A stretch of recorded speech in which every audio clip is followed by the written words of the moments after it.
नमस्कार मंडळी. तर चला कथेला सुरुवात करूया आपण. लग्नाच्या दिवशी सगळीकडे आनंदाचं वातावरण होतं. गावभर दिवे लागले होते. ढोल ताशाचा आवाज घुमत होता आणि गरीब घरात वाढलेली आर्या आज मोठ्या श्रीमंत घराची सून बनणार होती. तिच्या आईच्या डोळ्यात आनंदाश्रू होते, कारण आयुष्यभराच्या संघर्षानंतर मुलीचं नशीब बदलणार असं तिला वाटत होतं. पण आर्याच्या मनात मात्र भीती होती, कारण तिने अजूनपर्यंत वराचा चेहराही पाहिला नव्हता. लग्न ठरताना फक्त एवढंच सांगितलं गेलं होतं की मुलगा खूप श्रीमंत आहे, पण एका मोठ्या अपघातानंतर तो लोकांसमोर कमी येतो. आर्याला हे सगळं विचित्र वाटत होतं, पण आईच्या आनंदासाठी तिने काहीच विचारलं नाही. रात्री उशिरा लग्नाचे सगळे विधी संपले आणि तिला फुलांनी सजवलेल्या मोठ्या खोलीत बसवलं गेलं. बाहेर वारा जोरात वाहत होता आणि खोलीत फक्त मेणबत्तीचा हलका प्रकाश होता. आर्याचं हृदय जोरात धडधडत होतं. अचानक दरवाजा हळूच उघडला आणि काळ्या शेरवानीत वर आत आला. त्याच्या चेहऱ्यावर अजूनही घुंगटासारखा कपडा होता. तो एक शब्दही बोलत नव्हता. आर्या घाबरून त्याच्याकडे पाहत होती. काही क्षणांनी त्याने हळूहळू चेहऱ्यावरचा कापडा काढला आणि ते पाहताच आर्या जोरात रडू लागली, कारण तिच्या समोर उभा असलेला माणूस तिचा बालपणी हरवलेला मित्र कबीर होता. तोच कबीर ज्याने लहानपणी तिचा जीव वाचवताना स्वतःचा चेहरा जाळून घेतला होता. गावातल्या लोकांनी त्याला मृत्यू समजलं होतं, पण तो जिवंत होता. अपघातानंतर त्याचा चेहरा पूर्ण बदलला होता, म्हणून तो कधीच लोकांसमोर आला नाही. कबीरने थरथरत्या आवाजात सांगितलं की त्याने आर्याला कधीच विसरलं नव्हतं आणि तिच्या प्रत्येक संकटात तो गुपचूप मदत करत होता. आर्याला आठवलं की तिच्या वडिलांच्या आजारासाठी अचानक आलेले पैसे, तिच्या शिक्षणाची फी आणि आईच्या ऑपरेशनसाठी मदत करणारा अनोळखी माणूस दुसरा कोणी नसून कबीरच होता. ती रडत त्याच्यासमोर बसली, कारण तिला त्याच्या चेहऱ्याचं नव्हे तर त्याच्या वेदनेचं दुःख होतं. कबीरने सांगितलं की लोक त्याला राक्षस म्हणायचे, म्हणून त्याने स्वतःला जगापासून लपवलं.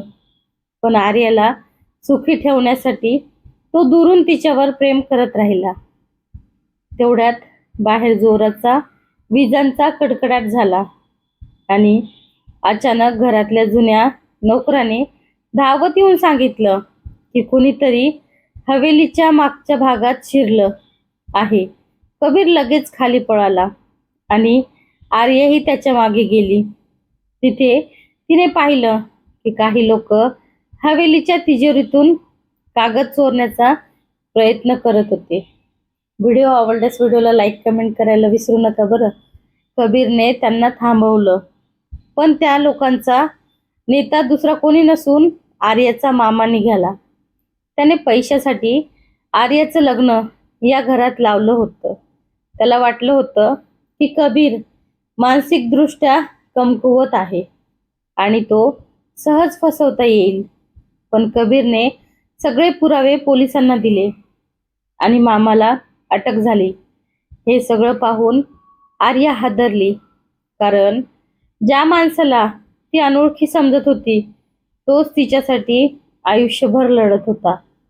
काही दिवसांनी आर्याने कबीरला आरशासमोर उभं केलं आणि त्याचा हात हातात घेत म्हणाली, चेहरा जळाला म्हणून माणूस कुरूप होत नाही, मन जळालं तर माणूस खरं संपतो.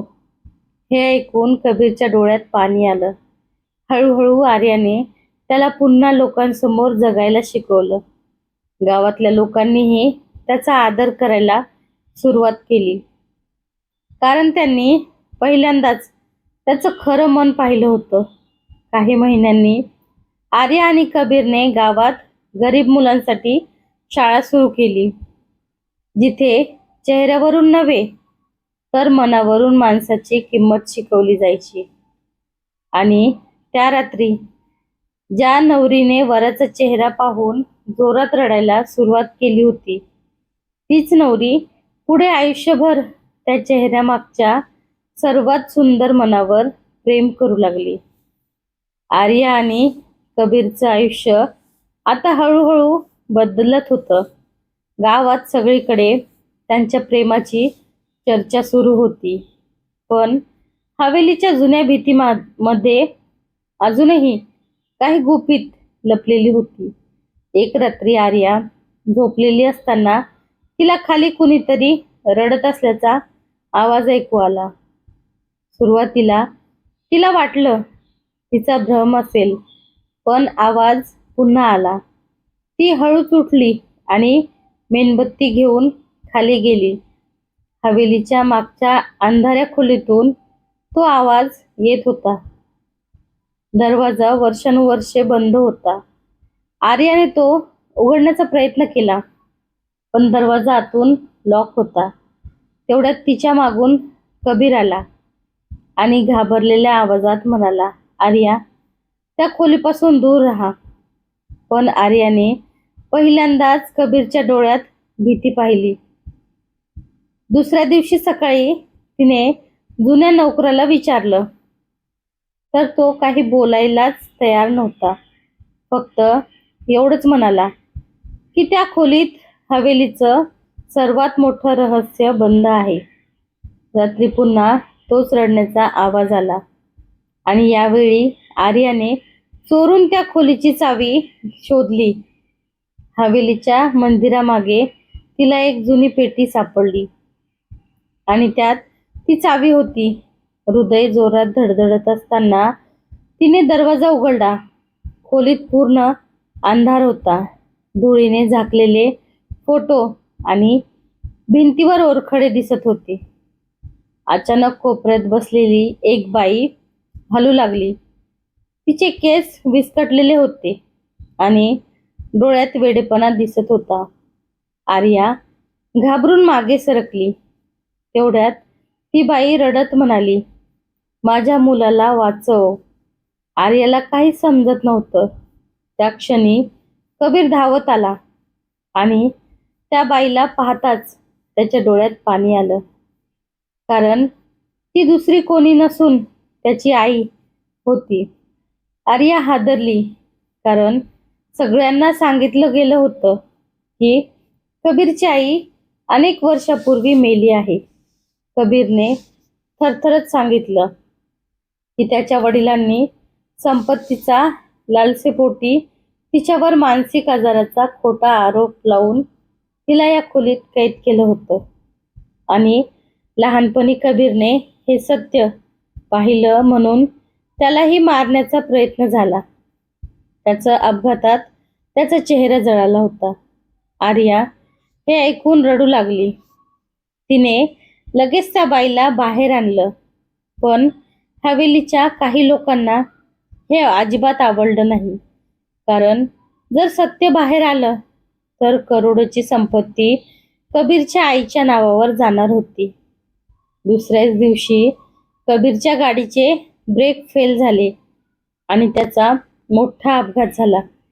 आर्याचं आयुष्य पुन्हा अंधारात गेलं. हॉस्पिटलमध्ये डॉक्टरांनी सांगितलं की कबीर कोमात गेला आहे. आर्या दिवस रात्र त्याच्या बाजूला बसून रडत होती. तेवढ्यात कबीरच्या आईने तिला एक जुनी डायरी दिली, ज्यात हवेलीच्या सगळ्या काळ्या रहस्यांचा पुरावा होता. त्या डायरीत लिहिलं होतं की कबीरच्या वडिलांनी स्वतःच्या भावाचा खून करून ही संपत्ती मिळवली होती आणि आता तेच लोक कबीरलाही संपवू इच्छित होते. आर्याने ठरवलं की काहीही झालं तरी ती सत्य बाहेर आणणार. तिने पोलिसांकडे सगळे पुरावे दिले. गावात खळबळ उडाली. हवेलीवर पोलिसांची छापेमारी झाली आणि अनेक वर्षापासून लपलेलं सत्य बाहेर आलं. पण त्याच रात्री हॉस्पिटलमध्ये अचानक कबीरच्या हाताची बोटं हलली. तर कशी वाटली कथा नक्की कमेंट करून सांगा.